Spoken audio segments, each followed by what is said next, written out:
Vem cá, deixa eu apresentar para vocês. Olha o que eu achei. Vocês estão vendo o que é isso aqui, né?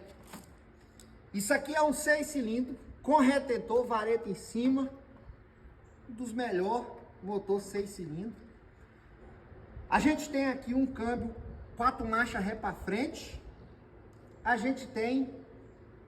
Tô pensando até em tirar para colocar no meu Opala. Temos um diferencial Dana nesse carro.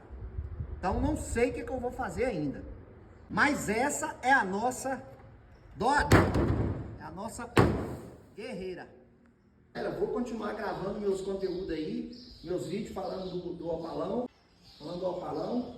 Agora temos a Belina, temos o nosso brother aí, o Zé do Opala. Vamos continuar jogando vídeo aí